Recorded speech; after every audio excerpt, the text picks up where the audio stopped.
আমার মুখ দিয়ে কা শব্দ বের হইলো কেন? আমি কি কাক নাকি? হ্যাঁ, কা কা। আহা কি সুঘ্রাণ, এ তো দেখি নবাবী বিরিয়ানির ঘ্রাণ।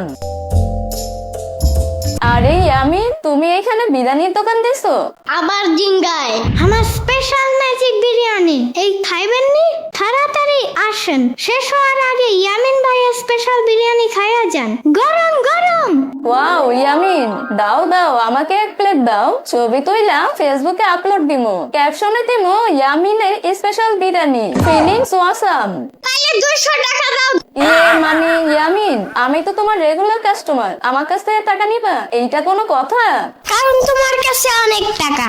আরে না না, আমার কাছে তো এত টাকা নাই ইয়ামিন, আমি গরিব মানুষ। তাইলে আপাতত তোমারে আমি 10 টাকা দিতে পারি। 200 টাকা দাও, 10 টাকা দিয়ে কি করব? আমার কাছে তো বেশি টাকা নাই ইয়ামিন। আচ্ছা 50 টাকা আছে, চাইলে নিতে পারো। মিথ্যা কথা, কালকেই দেখছি তুমি 100 টাকা দিয়ে বার্গার খাইছো।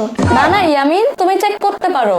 ঠাট্টা কিছু বোঝানো লাগবে না, আমার 50 টাকা কই?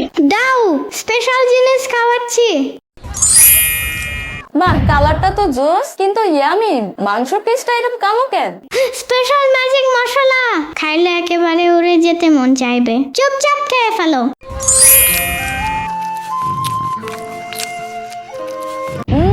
ইয়ামিন সেই স্বাদ, কিন্তু একটু মচমচে লাগছে কেন?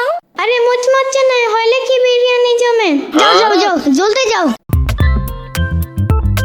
আরে ইয়ামিন মামা, তুমি দেখি খিচুড়ির ব্যবসা বাদ দিয়া এখন বিরিয়ানির ব্যবসা ধরছো। জটিল আইডিয়া তো মামা। বৃষ্টির দিনে খিচুড়ি বেচছিলা, আর এখন বৃষ্টি কমছে দেখে তুমি বিরিয়ানি বেচতেছো, তাই না? মামারা আজকে বিরিয়ানি খাও, তোমার ব্যবসায় লাল বাতি থুকু, সবুজ বাতি চকচক করে জ্বলতে থাকবো, বুঝছো? আরে মামা, তুমি তোমার ফয়সাল মামার কাছ থেকে টাকা নিবা? তোমার আমার সম্পর্কে কোনো আইডিয়া আছে ভাই না? আমি এত পপুলার, আমার নিয়ে দেশ বিদেশে নিউজ হয়। আমারে খাওয়াইলে সোশ্যাল মিডিয়াতে তোমার বিরিয়ানির প্রমোশন করে দিমু ভিডিও বানাইয়া, তুমি ভাইরাল হয়ে যাইবা ভাই না? তখন তোমার বেচা বিক্রি আরো বাইরে যাবো গা, তুমি দেখো। আমিও তো ভিডিও বানাই, আমিও ভাইরাল, আমার অটোগ্রাফ নিবা? আরে না মামা, আমার অটোগ্রাফ লাগবো না, আমার ফ্রিতে তোমার বানানো স্পেশাল বিরিয়ানি খাও, পেটে ইঁদুর দৌড়াইতেছে। যেই না চেহারা, নাম রাখছে পিয়ারা। মামা আমার আর পচাইও না। আচ্ছা তোমার সত্যি কইতাছি, তুমি আবার কাউরে কইও না আমার কাছে কোনো টাকা পয়সা নাইকা, কালকে মানি ব্যাগ হারাইয়া লাইছি, বুঝছো? What the তাহলে এটা বলতে পারো না? খালি ফ্রি খাওয়ার দান্দা। আচ্ছা বসো, আজকে তোমার এমন বিরিয়ানি খাওয়ামো, জীবনে ভুলবা না। মামা কি বানাইছো তুমি? এরকম স্বাদ তো জীবনেও খাই নাই, কিন্তু মামা মশলাটা কেমন যেন একটু অন্যরকম মনে হইতাছে, এখন খায় আকাশে উড়াল দেই। উড়বা মামা, উড়বা, একটু পরেই বুঝতে পারবা কেমন উড়ো। খাওয়া শেষ হইলে জলদি যাও। আচ্ছা মামা আমি গেলাম, বিরিয়ানিটা কিন্তু সেই আছিল। যাও যাও যাও, জলদি যাও। আরে গলাটা কেমন সুরসুর করতেছে কেন? ইয়ামিন মামা বিরিয়ানিতে কি দিছিল? এই কে আছিস, একটু পানি দে তো। কা কা। আরে আমার মুখ দিয়ে কা শব্দ বের হইলো কেন? আমি কি কাক নাকি? হ্যাঁ, কা কা। ভাই আমারে কেউ বাঁচান। আমারও তো একই অবস্থা ফয়সাল। আরে ফয়সাল মামার সাম্বা খালা এরকম কাকের মতন ডানা ঝাপটাচ্ছে কেন? মনে হয় তাদের মাথায় সমস্যা হয়েছে। মামা, ও মামা, কি হয়েছে আপনার? মামা কি যে হইছে, আমার গলাটা থেকে খালি কাকা শব্দ বেরিতেছে, কা কা কা। সর্বনাশ, মামা তো দেখি পুরো কাক হয়ে গেছে। জলদি ডাক্তার বল্টুকে খবর দে তাওফি। Very critical condition. আমি তো ভেবেছিলাম এরা মানুষ, কিন্তু এরা তো দেখি এক একটা কাক।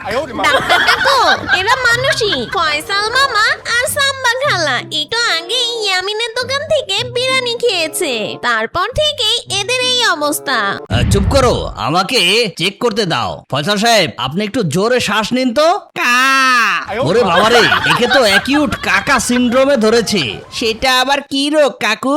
এটা খুব ভয়ানক রোগ তফি। এরা মনে হয় এমন কিছু খেয়েছে যার কারণে এদের ভিতরের মানুষটা ঘুমিয়ে পড়েছে আর একটা কাক জেগে উঠেছে। কাকু, এরা ইয়ামিনের বিরিয়ানির দোকানের বিরিয়ানি খেয়ে আসার পর থেকে এমন হয়েছে। ও তাই নাকি? চলো তো ইয়ামিনের দোকানে দেখি সে কি খাইয়েছে। ইয়ামিন, তুমি ফয়সাল মামার সাম্বা খালাকে কি খাবার দিয়েছো? দেখো এদের কি অবস্থা। আরে মামা, তুমি তো দেখি একদম অরিজিনাল কাঠ হয়ে গেছো। যাও ওই গাছের উপর ডালে গিয়ে বসে থাকো। ইয়ামিন, এটা হাসির বিষয় না। তুমি ওদের বিরিয়ানিতে কি মিশিয়েছিলে সত্যি করে বলো তো, না হলে কিন্তু পুলিশে খবর দেব। পুলিশ নাইটা লাভ নাই ডাক্তার কাকু, আমি তো কোনো অপরাধ করি নাই, আমি তো শুধু একটা ম্যাজিক করছি। ম্যাজিক? কিসের ম্যাজিক ইয়ামিন? এই দেখো, এইটা হচ্ছে কাকা ম্যাজিক মশলা। কালকে মেলা থেকে এক জাদুকর দাদুর কাছ থেকে 10 টাকা দিয়ে কিনেছি। দাদু বলেছে এই মশলা যার খাবারে মিশাই দিবা সে 10 ঘন্টার জন্য কাকের মতন কাটা করবে। আরে তুমি কেন ওদের খাবারে এটা দিলা ইয়ামিন? আরে শম্পা, ফয়সাল মামা সবসময় ফ্রিতে খাবার খাইতে চায়, আর সাম্বার শালা 200 টাকার খাবার খাইয়া 10 টাকা ধরাই দিতে চায়। তাই আমি ভাবলাম আজকে ওদের এমন শিক্ষা দিব যে জীবনেও আর ফ্রি খাওয়ার কথা মুখে আনবে না। মুখে তো আনবেই না, মুখে আর কাটা করবে। ওহো, এই ব্যাপার। ইয়ামিন, তোমার বুদ্ধি তো মশাই দারুণ, কিন্তু এখন এদের ঠিক করবা কিভাবে? এরা কি সারা জীবন কাক হয়েই থাকবে নাকি? কা কা কা ঠাট্টা কিছু বোঝানো লাগবে না। আরে আমি জানি তোমরা মাপ চাইতেছো, আর জীবনে ফ্রিতে খাইতে চাবা। কা কা 200 টাকার জায়গায় 10 টাকা দিবা। কা কা কা ঠিক আছে, তোমাদের উপরে আমার দয়া হলো। জাদুকর দাদু এই মশলার সাথে একটা প্রতিষেধকও দিয়েছিল। এই নাও, এই লজেন্সটা খেয়ে ফেলো, 1 মিনিটের মধ্যে সব ঠিক হয়ে যাবে। কা মামা, ইয়ামিন মামা, আমি কি আবার মানুষ হয়েছি? আরে ফয়সাল, আমি কথা কইতাছি, আমার আর কাকা আইতাছে না। যাক, বাঁচা গেল।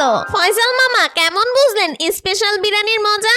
কান ধরতেছি ভাই না, জীবনে তোমার দোকানে এসে আর ফ্রি খাইতে চামু না। দরকার হলে আমি 2 দিন না খেয়ে থাকবো, তাও তোমার এই ম্যাজিক বিরিয়ানি আর খামু না মামা। ইয়ামিন, এই নাও তোমার বাকি 150 টাকা, আমাকে মাফ করে দাও। আমি জীবনেও তোমার সাথে কিপটামি করব না। দেখলে তো বন্ধুরা, ইয়ামিন ভাইয়ের সাথে চালাকি করলে কি হয়। কেউ ফ্রিতে খাইতে চাইলে পারে সোজা কাকা বিরিয়ানি খাওয়াই দিবা।